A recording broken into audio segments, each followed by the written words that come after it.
Panorama hospital के उद्घाटन में पहुंचे सांसद चिराग पासवान, दर्शकों की उमड़ी भीड़। बिहार में राजनीतिक रूप से एक लंबे अरसे से काफी हलचल हुई है, लेकिन उन तमाम हलचलों के बीच अब नए वर्ष में एक अच्छी शुरुआत हुई है। एक लंबे अरसे के बाद बिहार में प्रधानमंत्री नरेंद्र मोदी की सोच की सरकार बिहार में बनी है। अब निश्चित रूप से बिहार का विकास होगा, यह बात चिराग पासवान ने कहा। दरअसल लोजपा सांसद चिराग पासवान छातापुर के रामपुर में पैनोरमा नगर में अवस्थित पैनोरमा हॉस्पिटल का फीता काटकर उद्घाटन किया। इस मौके पर पैनोरमा के सीएम संजीव मिश्रा ने चिराग पासवान का भव्य स्वागत किया। उद्घाटन के दौरान बड़ी संख्या में भीड़ उमड़ पड़ी, जिसके बाद पैनोरमा स्कूल के वार्षिक उत्सव को लेकर आयोजित कार्यक्रम में चिराग पासवान ने लोगों को संबोधित किया। उन्होंने कहा कि ग्रामीण इलाके में इस तरह के भव्य अस्पताल की शुरुआत होने से लोगों को फायदा मिलेगा। कहा कि आज पैनोरमा अस्पताल को उन्होंने देखा है, इसमें वर्ल्ड क्लास की सुविधा है। इस तरह का अस्पताल ग्रामीण इलाके में बन जाने से गरीब को विशेष रूप से फायदा मिलेगा। कहा कि इसके लिए वो संजीव मिश्रा का हार्दिक रूप से धन्यवाद देते हैं। चिराग पासवान ने कहा कि उन्होंने संजीव मिश्रा से बात कर कहा कि जिस तरह कोटा में यहाँ के छात्र पढ़ने जाते हैं, वैसी संस्था की बिहार में जरूरत है। कहा कि जल्द ही छातापुर में संजीव मिश्रा मेडिकल कॉलेज खोलने का भी आश्वासन दिया है। चिराग पासवान ने कहा कि जो उद्देश्य बिहार फर्स्ट, बिहारी फर्स्ट का है, वही तर्ज पर संजीव मिश्रा भी कार्य कर रहे हैं। कहा कि वो चाहते हैं कि समाज के हर तबके के लोग समृद्ध हो, उसे हर तरह की सुविधा मिले, तभी बिहार विकसित बन सकता है। इस मौके पर चिराग पासवान ने कहा कि जिस तरह अयोध्या में भगवान श्री राम का मंदिर बना है, उसी तर्ज पर सीतामढ़ी में भी मां जानकी का भव्य मंदिर बनना चाहिए। इससे उस इलाके का विकास होगा। यह बात सांसद चिराग पासवान ने कहा। दरअसल आज सांसद चिराग पासवान ने पैनोरमा अस्पताल का भव्य उद्घाटन किया। इस दौरान चिराग पासवान ने फीता काटकर उद्घाटन किया। इस मौके पर पैनोरमा के सीएम संजीव मिश्रा भी उनके साथ मौजूद रहे। उद्घाटन के दौरान लोगों की अप्रत्याशित भीड़ रही, जिससे लोगों को काफी मशक्कत भी करनी पड़ी। जिसके बाद अपने संबोधन में चिराग पासवान ने कहा कि अयोध्या में मंदिर बनने से उस इलाके में व्यवसाय की संभावना बढ़ी है। दूर दूर से लोग यहाँ आते हैं और उनका व्यापार बढ़ता है। कहा कि पटना में गुरु गोविंद सिंह, वैशाली और लक्ष्मण में भगवान महावीर का, बोधगया में गौतम बुद्ध का, इन क्षेत्रों का भी विकास अयोध्या के तर्ज पर होनी चाहिए। इतना ही नहीं, अयोध्या की तरह विकास और वहां आने जाने का रास्ता जोड़ दिया जाए तो सोचिए उस क्षेत्र का विकास कितना होगा। इसी सोच को लेकर आगे जाना है, तभी आने वाले दिनों में बिहार को एक विकसित राज्य बना सकेंगे। कहा कि वे इस दिशा में काम करने जा रहे हैं।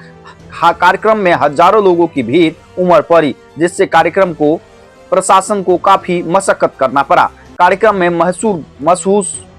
मशहूर गायक कुमार शानू और कॉमेडियन एहसान कुरैशी और पूर्व उप मुख्यमंत्री तारकिशोर प्रसाद भी शामिल हुए।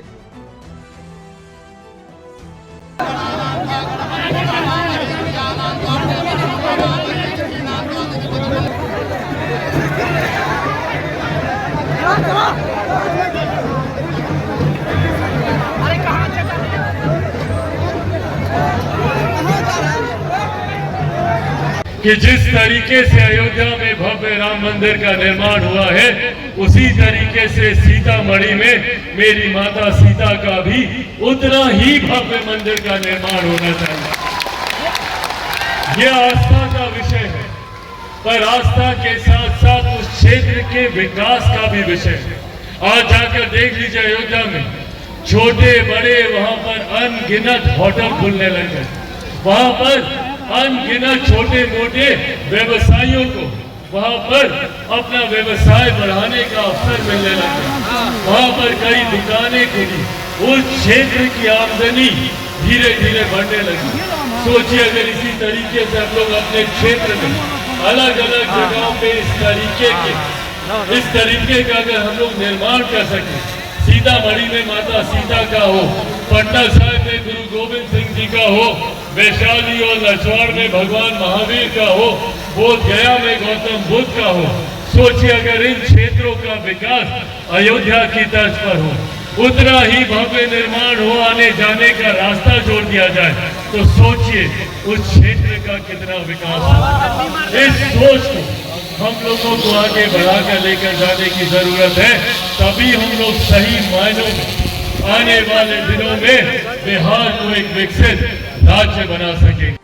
अगर एक विकसित बिहार के निर्माण, विकसित बिहार अगर हम लोग को बनाना है, हमारे पूर्वजों ने जो बिहार का सपना देखा था, मेरे खुद के नेता, मेरे खुद के पिता आदरणीय रामविलास पासवान जी लंबे समय तक संघर्ष किया इस उम्मीद से, जिस बिहार का सपना उन्होंने देखा उस सपने को वो पूरा कर सके। हमारे पूर्वजों ने, हमारी पिछली पीढ़ी ने ये सपना देखा, पर ये जिम्मेदारी अब हम युवा पीढ़ी के ऊपर है कि उनके इस सपने को हम लोग पूरा करें। आने वाले दिनों में इस लक्ष्य के साथ हम लोग आगे बढ़े कि बिहार कोई विकसित राज्य बना।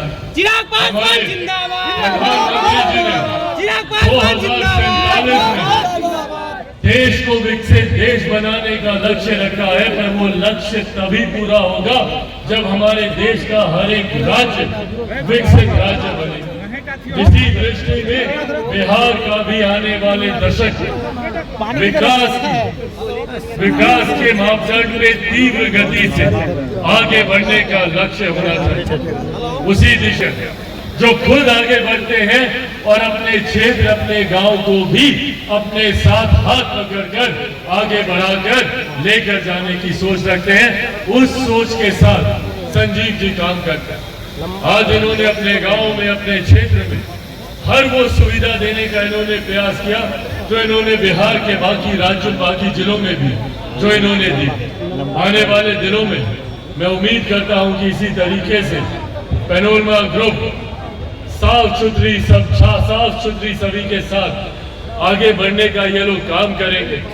ईमानदारी के साथ लोगों की सेवा का भाव ये बहुत कम व्यवसायियों में देखने को मिलता है।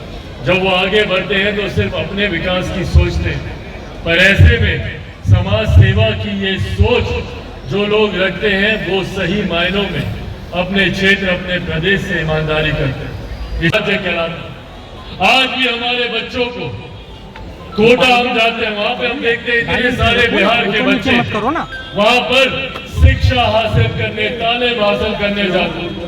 कोटा में पढ़ने वाला बिहारी, पढ़ाने वाला बिहारी, अधिकांश शैक्षिक संस्थानों के मालिक वहां पे बिहारी, पर व्यवस्था राजस्थान।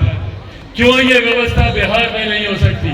क्यों ये पटना में नहीं हो सकती, दरभंगा में नहीं हो सकती, भागलपुर में नहीं हो सकती, सुपौल में नहीं हो सकती?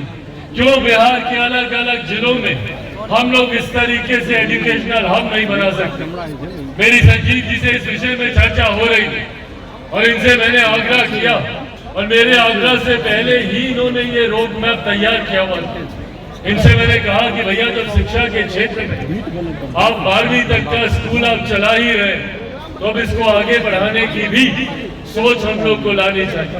तुरंत इन्होंने छूटते ही कहा कि हम लोग मेडिकल कॉलेज पर हम लोग काम कर रहे हैं और वो दिन दूर नहीं जब छातापुर में एक अपना मेडिकल कॉलेज होगा। इस सोच के साथ हम लोग आगे बढ़ने का हम लोग प्रयास करें। बिहार में राजनीतिक तौर पर कई हलचलें हुई हैं।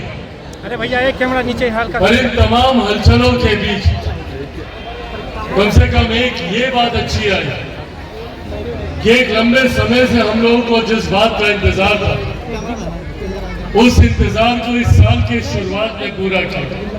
लंबे समय से हम लोग चाहते थे कि हमारे देश के प्रधानमंत्री आदरणीय नरेंद्र मोदी जी की सोच हम लोग बिहार में भी उतार सकें। जिस तरीके से देश के विभिन्न राज्यों में उनके नेतृत्व में वो राज्य आगे बढ़ रहे हैं, हमारा बिहार भी आगे बढ़े तो कम से कम उनके सोच वाली एक सरकार बिहार में आई है।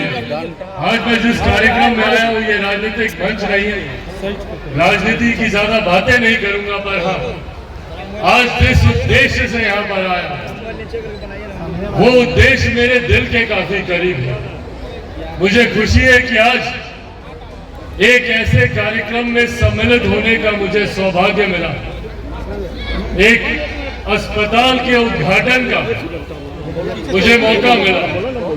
लंबे समय से बिहार पोस्ट, बिहारी पोस्ट के माध्यम से ये मेरी चाहत रही है कि बिहार भी बनिस्बत बाकी राज्यों के एक विकसित राज्य बने, और वो तब बन सकता है जब बिहार में बुनियादी जरूरतें गांव-गांव, घर-घर तक पहुंचे। शिक्षा के साथ साथ, रोजगार के साथ साथ स्वास्थ्य सेवाओं का हमारे गांव, हमारे घर तक पहुंचना बहुत अनिवार्य है। आज भी हम लोग देखते हैं कि हमारे गांव घर के लोग अपने इलाज के लिए दिल्ली, मुंबई तक जाते हैं। महिलाएं यहाँ पर मौजूद हैं, बुजुर्ग यहाँ पर मौजूद हैं। इनको मैं देखता हूँ कि किस तरीके से दिल्ली में एम्स के सामने लाइन लगाकर दिनों तक इंतजार करते हैं डॉक्टर से मुलाकात करने का। पर आज कम से कम विश्वास के साथ कह सकता हूँ कि ये इंतजार छातापुर की जनता को नहीं करना पड़ेगा। यहाँ पर एक अपना वर्ल्ड क्लास फैसिलिटी से ये अस्पताल यहाँ पर मौजूद है, और इसके लिए हम लोग जितना धन्यवाद संजीव जी का करें उतना कम है। मैं चाहता हूँ एक बार जोरदार ताली आप लोग संजीव मिश्रा जी को आप लोग बजाएं। पनोरमा ग्रुप के तहत इन्होंने कई अलग अलग कार्यों को अंजाम दिया, जिसने यकीनन हमारे प्रदेश की जनता को, बिहारियों को सुविधाएं तो दी, पर वही न सिर्फ प्रदेश के स्तर पर बल्कि राष्ट्रीय स्तर पर भी इन्होंने एक अपनी पहचान बनाने का काम किया। जहां एक तरफ गरीबों को, समाज के ऐसे वर्ग के लोगों को जो आज भी बहुत कम व्यवस्था में अपना गुजारा कर रहे हैं, उनको जहां इन्होंने अफोर्डेबल हाउसिंग देने का इन्होंने काम किया, वहीं शिक्षा के क्षेत्र में आज हम लोग जिस प्रांगण में हम लोग मौजूद हैं, इस तरीके के कई ऐसे स्कूल चलाकर जहां पे गरीब बच्चों को शिक्षा के उच्च स्तर से उनका राह एक करने का काम इन्होंने किया। नया पायदान इन्होंने जोड़ने का काम किया। स्वास्थ्य के क्षेत्र में भी इन्होंने जाकर अभी हम लोग अस्पताल का हम लोग उद्घाटन करके आए, और मैं कम से कम इतना दावे के साथ कह सकता हूं कि मैं भी देश विदेश के कई अस्पतालों में घूमा हूं, पर जो सुविधाएं देश के बड़े बड़े अस्पतालों में हैं, वो सुविधाएं आप सबके लिए यहाँ पर भी उपलब्ध कराई गई हैं। ये हम सब के लिए एक बड़ी उपलब्धि है। ये कई योजनाओं के लिए ढेर सारी शुभकामनाएं देता हूँ और कहता हूँ कि भैया आपका ये व्यवसाय फले फूले। वहीं कम से कम मैं अस्पताल के लिए ये नहीं कहूँगा, मैं ये नहीं कहूँगा कि वहाँ पे ज्यादा लोग आए, ज्यादा भीड़ लगे। मैं चाहता हूँ कि हमारा प्रदेश एक स्वस्थ प्रदेश रहे। मैं चाहता हूँ कि हर बिहारी स्वस्थ रहे। भगवान न करे कभी किसी परिस्थिति में हम लोगों को अस्पताल जाना पड़े, पर हाँ ये शिकायत हम लोग की जरूर रही कि जहाँ हमारे देश के बाकी राज्य शिक्षा, स्वास्थ्य, व्यवसाय, IT सेक्टर अलग अलग क्षेत्रों में तीव्र गति से आगे बढ़ रहे हैं, वही हमारे प्रदेश को जिस गति से आगे बढ़ना चाहिए था वो गति अभी तक हमारे प्रदेश को प्रदान नहीं है। और इसका बहुत बड़ा कारण भी रहा कि एक लंबे समय तक हमारे राज्य ने विरोधाभास की सरकारें देखी। केंद्र में कोई और सरकार, राज्य में कोई और सरकार। जब केंद्र में UPA की थी तो राज्य में NDA की थी, जब NDA की थी तो यहाँ पे महागठबंधन की थी। पर आज जब हमारे राज्य में एक डबल इंजन की सरकार है, केंद्र की ही तर्ज पर जब राज्य में भी सरकार है, तो मैं उम्मीद करता हूं कि हम लोगों के जितने सपने हैं, युवाओं की जितनी जरूरतें हैं, आने वाले दिनों में कम से कम उसे पूरा किया जाए। मैं